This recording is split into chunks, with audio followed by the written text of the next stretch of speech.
Plus one student, आज हम accounts में सीखने जा रहे हैं टू कॉलम कैश बुक। आज की हमारी जो टू कॉलम रहेगी वो रहेगी कैश और बैंक के साथ, और यही कैश बुक आपके लिए सबसे ज़्यादा इम्पोर्टेंट है। जब भी पेपर में क्वेश्चन आता है इस पर बेस्ड आता है।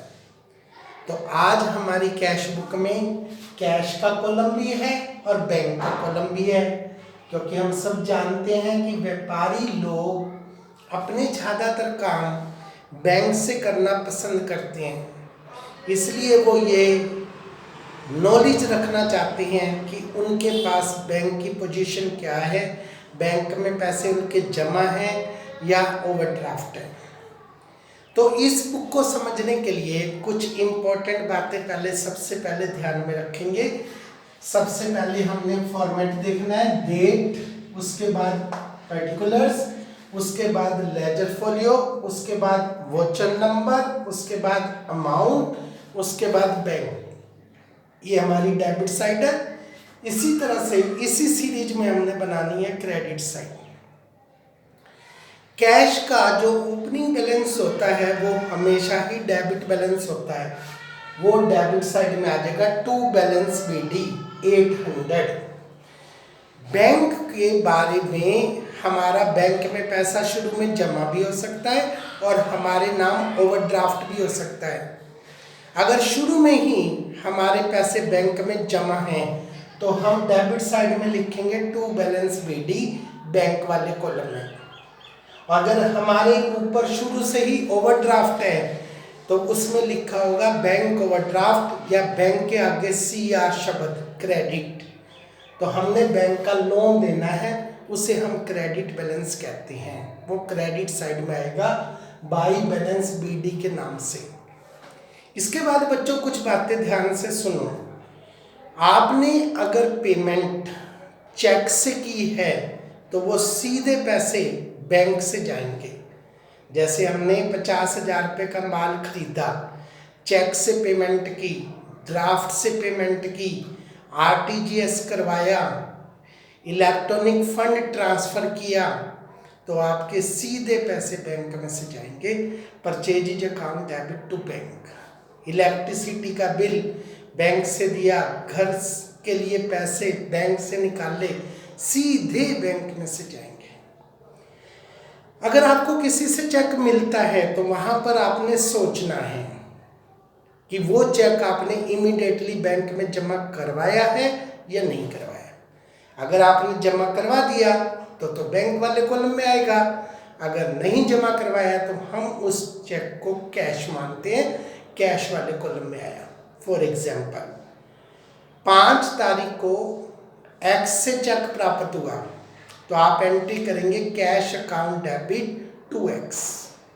अगर हम आपको कहते हैं 5 तारीख को X से चेक प्राप्त हुआ, सेम डे बैंक में जमा करवा दिया, तब आपकी एंट्री बनेगी bank account debit 2X। 2X करके बैंक वाले कॉलम में दिखाएंगे। अगली बात, X से चेक प्राप्त हुआ, Y को दे दिया, पहले X से चेक लो, कैश अकाउंट डेबिट 2X। वही चेक आपने Y को दे दिया, Y डेबिट टू कैश। इसे बोलते हैं हम इंडोर्समेंट ऑफ चेक। एक व्यक्ति से चेक लेना, एक व्यक्ति को देना।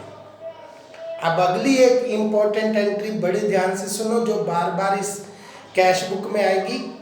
इसमें कैश का कॉलम भी है, बैंक का कॉलम भी है।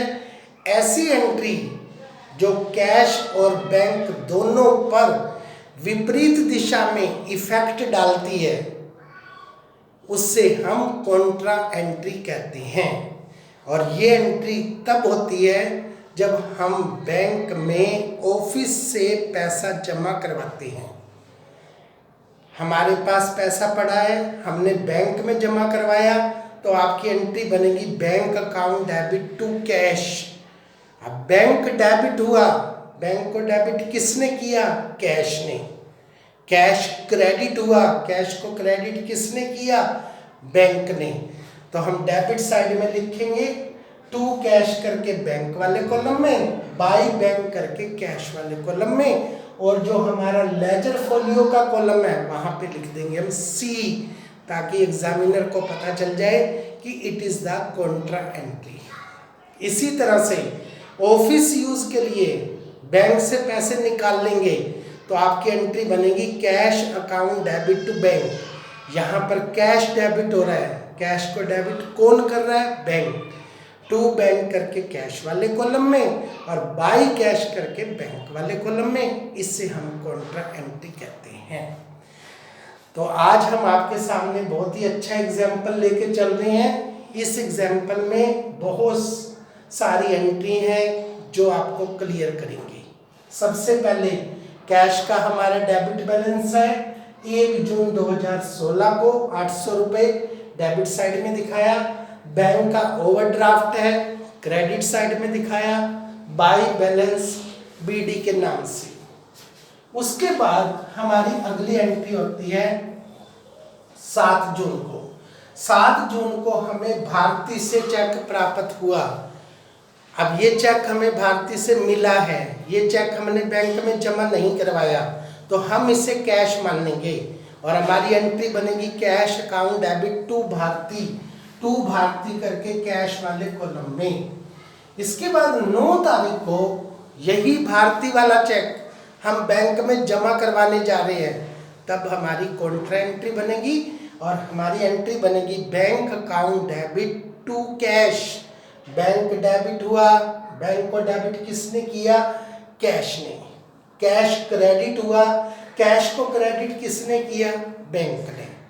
तो ये एंट्री दोनों तरफ आएगी, एक तरफ बैंक में डेबिट होएगी, कैश में क्या होगी? क्रेडिट होएगी। इसका विपरीत असर पड़ेगा, इसीलिए हम इसको कॉन्ट्रा एंट्री कहते हैं। और जो लेजर फोलियो है, लेजर फोलियो में हम इसके आगे लिखेंगे सी, दोनों तरफ, इधर भी सी लिखेंगे और इधर भी सी लिखेंगे।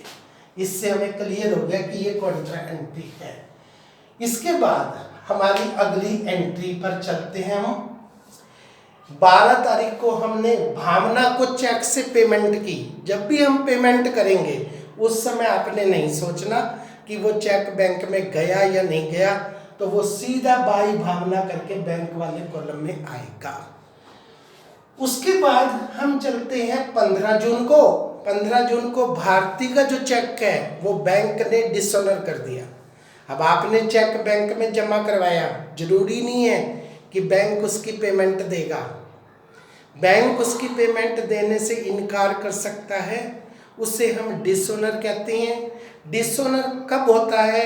जब आपके पैसे बैंक में जमा ना हो, जब आपके साइन ना मिलते हो, अमाउंट डिफर हो या चेक कट फट जाता है, तो बैंक उस चेक की पेमेंट करने से इनकार कर देता है। तो उस केस में हमने उस एंट्री को कैंसिल करना होता है।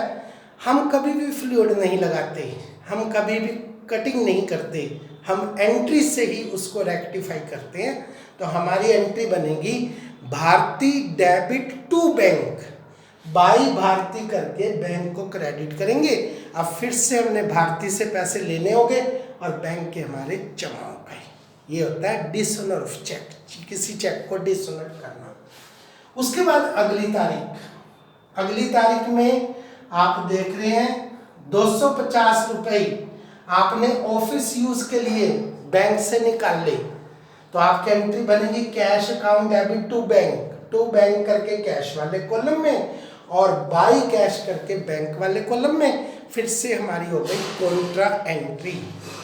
उसके बाद 25 तारीख को पन्नालाल से एक चेक प्राप्त हुआ, तो इस चेक को हमने बैंक में जमा नहीं कराया, तो हमारी एंट्री बनेगी cash account debit to Pannalal, to Pannalal करके। यही चेक हमने कमल को दे दिया, तो Kamal debit to cash, to bank नहीं करेंगे। इसे हम कहते हैं इंडोर्समेंट ऑफ चेक। ये एंट्री आपने जरूर करनी है, कई बुक्स में इसको इग्नोर किया हुआ है, इग्नोर नहीं करना है। तो बाई कमल करके कैश वाले कॉलम में।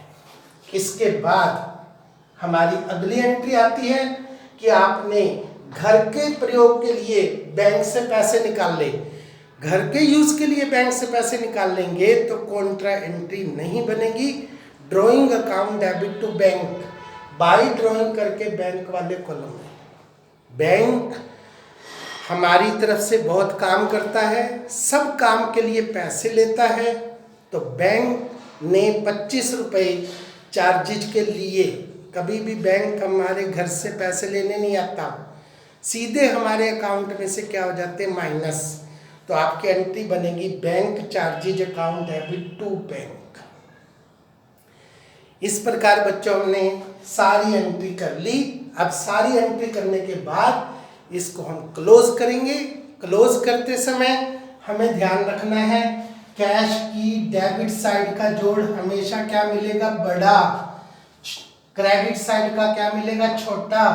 तो हमने देखा डेबिट साइड का टोटल आ रहा है 5500 और क्रेडिट साइड का ये आइटम आ रही है हमारे पास 4450। तो इसमें से ये माइनस करेंगे तो बैलेंस बचेगा 1050। इसको हम कहेंगे बाई बैलेंस CD और दोनों साइड टोटल कर देंगे और हम नीचे 2 लाइनें लगा देंगे। 2 लाइनें लगाने का मतलब आपका अकाउंट क्लोज, ये हमने क्लोज कर दिया। अब बैंक के केस में दोनों बातें हो सकती हैं, डेबिट साइड का टोटल भी बड़ा हो सकता है, क्रेडिट का भी बड़ा हो सकता है। अगर डेबिट साइड का बड़ा है, क्रेडिट का छोटा है, तो बैलेंस बचेगा, हमारे पैसे बैंक में जमा है। अगर क्रेडिट साइड का बड़ा है, डेबिट का छोटा है, तो हमारे सिर पर ओवरड्राफ्ट है। तो इस केस में हम देख रहे हैं credit side greater than debit side. Credit side में आ रहे हैं हमारे 11,800, डेबिट साइड में आ रहे हैं हमारे 3,250। तो यहाँ पर बैलेंस बच जाएगा 8,550। ये हमारे ऊपर ओवरड्राफ्ट है। अब जून के बाद अगला महीना आ गया हमारा जुलाई का, तो जुलाई में हम इस बैलेंस को आगे लेकर आएंगे। जून के बाद जुलाई में लिखेंगे 1 जुलाई को। 1 जुलाई को हम लिखने जा रहे हैं टू बैलेंस BD। 1 जुलाई टू बैलेंस BD करके कैश वाले कॉलम में 1050। यहाँ पर 1 जुलाई को बाई बैलेंस BD करके 8,550। इसका अर्थ ये है कि हमारे पास 1 जुलाई को कैश का डेबिट बैलेंस था और बैंक का ओवरड्राफ्ट था। तो इस बेस पर आपने सारी की सारी 2 कॉलम कैश बुक के सवाल करने हैं। हमेशा जब भी पेपर में आएगा इस कॉलम के सवाल आपके आने जरूरी हैं। That's all.